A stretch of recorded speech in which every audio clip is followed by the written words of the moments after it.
This interview is being brought to you by 1059 Quick Rock, Lion Country's rock station, streaming online now at 1059QWIKRock.com. Cage Nation TV, of course, I am Albert Cameron. It is a huge, I'm going to say honor. It's a big honor. I am talking to main eventer from this weekend's Gladiators of the Cage, North Shore's Rise to Power 7. I'm talking to the one, the only, the honey badger himself, Mr. Dominic Mazzotta. Dom, how you doing? I'm doing great, man. Fantastic. Now, Dom, you're coming off a win over Chris Dunn in August, and you're fighting Anthony Jones this weekend. Now, if I remember correctly, the card was not scheduled to be a title fight, but now, as of last week, that's exactly the case. Is that correct? Yeah, I was campaigning for it to be a title fight, and I talked to Robert like a couple months ago whenever the fight was announced, and I wanted to make it a title fight because I think I deserve that. And I think they were just waiting for it to be approved from Surf. So he finally approved it, and now I'm gonna get the strap around me. Fantastic. Now, speaking of Surf approving it, do we know if it's gonna be 3 5-minute rounds or 5 5s? It's gonna be 3-5. It'll be 3 5s. Unfortunately, the Pennsylvania Athletic Commission on the cutting edge of nothing. I don't think we have seen a 5-minute a 5-5 fight yet. But this Actually, weekend, Chris Dempsey fought, I think, 1 or 2 5-minute. he fought 5 5s. Yeah. Okay, well, speaking of Chris Dempsey, it's been a huge year for the Mat Factory. Of course, Chris getting signed to the UFC, and now you're fighting for a title. What's it going to mean to you, Dom, if you're able to bring a strap back to the gym? Yeah, it's gonna be huge. You know, anytime you become a champion, it's a big deal, and I'm really excited about it. We have, of course, we have Chris. He won. He's been multiple weight class champions for Gladiators. We have a guy, Alex Homan, won the Pinnacle flyweight amateur title, and a couple other guys we have win the title. So global won, I think it was the 55-pound or the 70-pound title for Gladiators. So When you fought Schoenfeld? That global, yeah. Yeah, that was the welterweight champion. Yeah, welterweight title. And for me to end the year with the bantamweight title, it's just huge for us, and it just shows how hard we work and how good our coaches are and how good our team is. Well, speaking of the Mat Factory and working hard and belts, you recently promoted to black belt under Isaac Greeley in Brazilian Jiu-Jitsu. Yeah, actually, Isaac is my coach, but my promotion came from actually me and Isaac's jiu-jitsu instructor, which is Eddie Vincent. That's right. Eddie Vincent. Now, you had an interesting exchange on Facebook. I know whenever it comes to the internet, don't take everything as is, but someone called you out saying that it didn't take you long enough to earn your black belt. And I think you had a fantastic answer for him. How did that go down, Dom?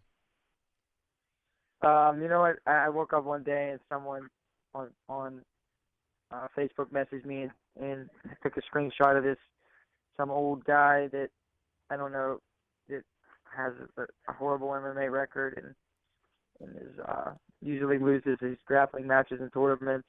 I don't even really remember his name. A screenshot of him talking smack on me. Really, it doesn't mean anything to me. I don't care what he thinks or what really anybody else thinks for that matter.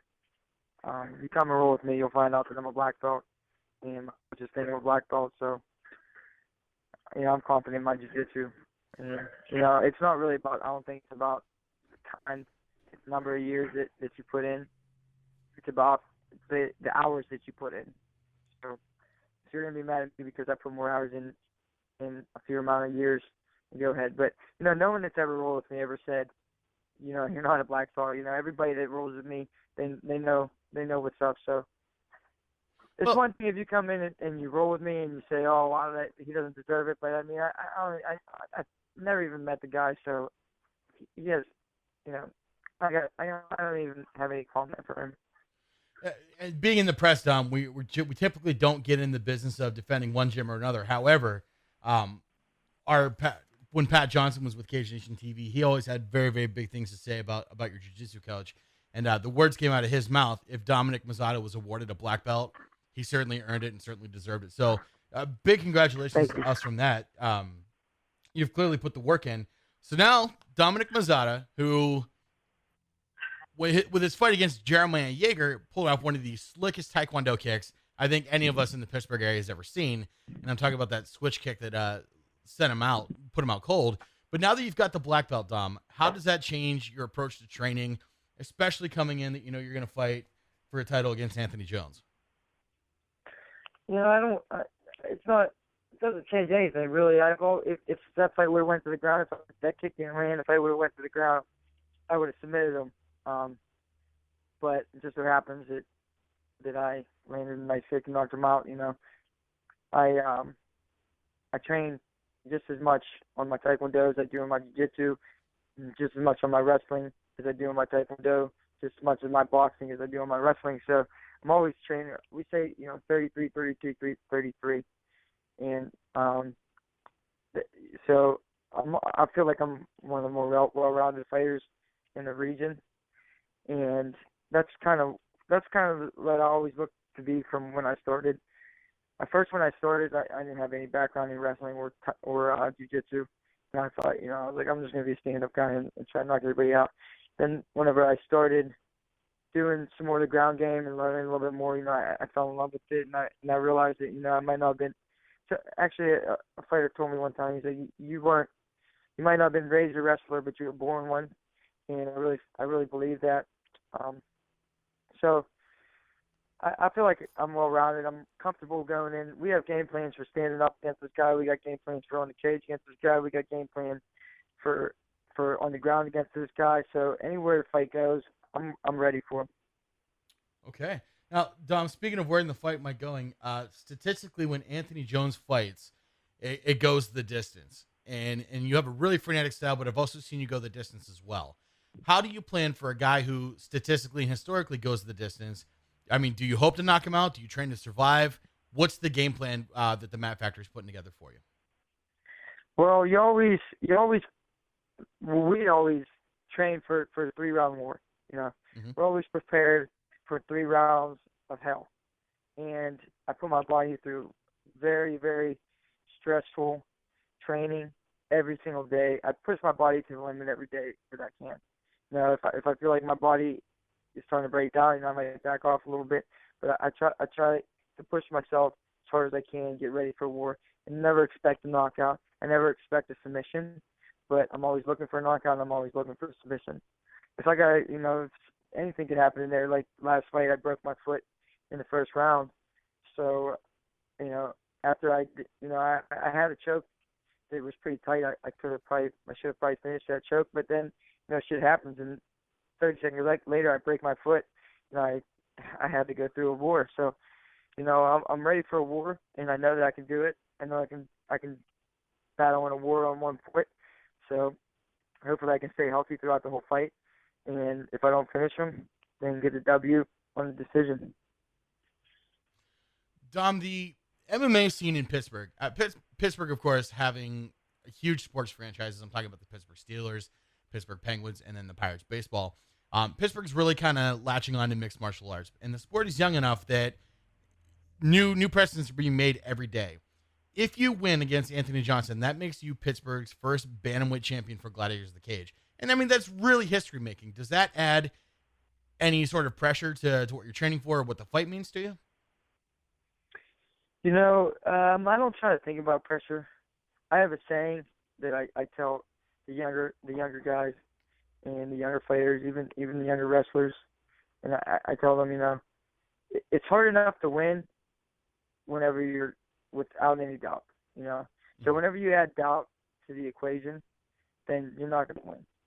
So there's no doubt in my mind that I'm going to win.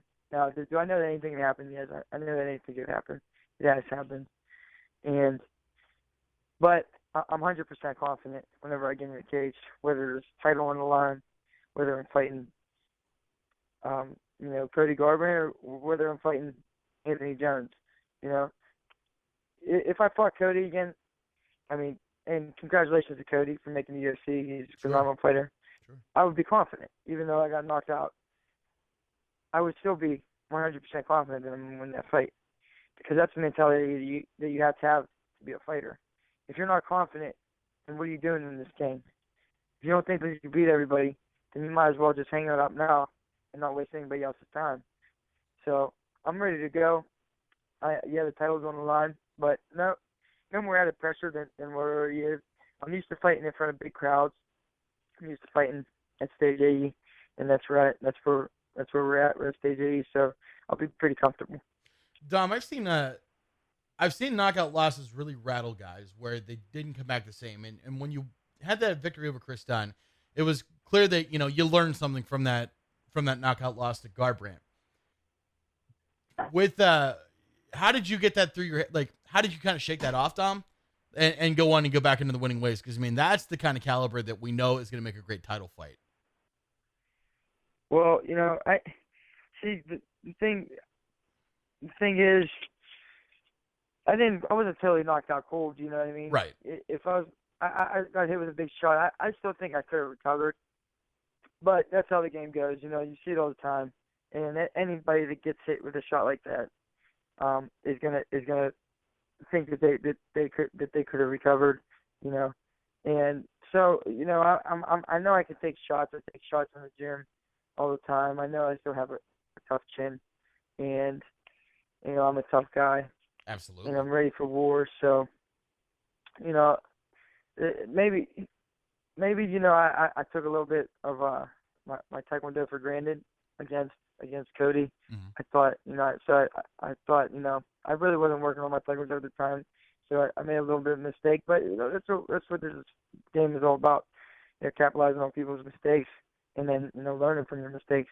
So the whole thing is just if I could have fought a week after that fight, I would have. But the whole thing was I had injuries, and then I broke my leg and tore my knee in that fight also. So I couldn't get right back at it. But I'm a competitive guy. I'm always I don't care if we're playing checkers. I have a tough time letting my nephew beat me in little games that we play. You know what I mean? Right. So I'm a competitive guy, and I always want to get in there and compete, and that's why I'm here. I'm here to compete and prove that I'm one of the best in the world. And I say that with the utmost confidence. I really believe that. I really believe that I'm going to the next level, and I think that I not only can make the UFC, I think that I can make a run at the title. Okay. Ladies and gentlemen, if you're listening to this interview and you have not decided, should I go to Stage AE or not, I'm telling you, for your own good, you definitely should. First time I met Dominic Mazzotta was at North Shore's Rise to Power 2, and just when the guy's on camera, you can tell he's got it. He's a very entertaining fighter to watch. Now, Dom, you're going into a title fight, and best of luck to you. I think you have a real opportunity to make history here. And thank you. If you win that title, I think Uncle Dana should be calling you and saying, "Hey, let's get a rematch with Garbrandt." Now, I'm going to ask you on the slide. I'm going to put you on the spot. Has Uncle Dana called you yet? You know what? I haven't talked to Dana, but I've been in talks with UFC. I hung out with Sean Shelby a little bit. Sure. And they consider me for one of their fights, for a short notice fight, but I wasn't. I didn't end up being the person that they picked. Right. So which is fine. I'm ready to go and keep winning fights and improve myself. That's the reason I really want to go down to flyweight, because I think it's a little bit more of an open division. Okay. At 145 pounds, kind of stacked, and 35 is pretty stacked. So I think one or two fights at flyweight, and I'll be able to sneak right in there. Dominic, there's no doubt in my mind that win or lose, whenever you come away from this fight, you always walk into the cage ready to fight, ready to throw, and ready to compete. If everything goes your way, I can't imagine that with the Gladiators of the Cage bantamweight title around your waist, that Uncle Dana's not going to be calling and trying to get Dominic Mazzotta on one of his cards. It's only smart business on his part. Closing thoughts, Dom. How do you vision this fight going, and what do you want the fans of Stage AE to know whenever the fight is over? I think I'm going to submit him within first or second round. I think I'm going to show off my black belt and okay, very maybe nice. an arm bar or a knee bar or something like that. I like to, but I'll be looking for the knockout also. And I want them to walk away knowing this is looking at me as this is one of the top guys in the region, and this is I want them to see look at this and say to themselves, that's what the next level looks like. That's what a fighter that's ready for the next level should look like, and this kid should be signed to the UFC. Absolutely. So come Saturday, I'll be looking for the finish, and I'll be walking away with that belt around my waist. All right, Dominic Mazzotta, thank you very much. The Honey Badger, if you have not bought your tickets yet, you might want to do so real soon because Stage AE sells big all the time. And when you've got the Honey Badger in the main event for a title fight, it's going to be really hard to find a seat at the house. Good thing I've already got mine taken care of because if not, I'd be in some real trouble. Dom, thank you very, very much. Cage Nation TV has always been a very big fan of yours, and we look forward to seeing your title fight. Good luck to you, friend. Thank you, buddy. See you later. All right, we'll talk to you later, Dom. Peace.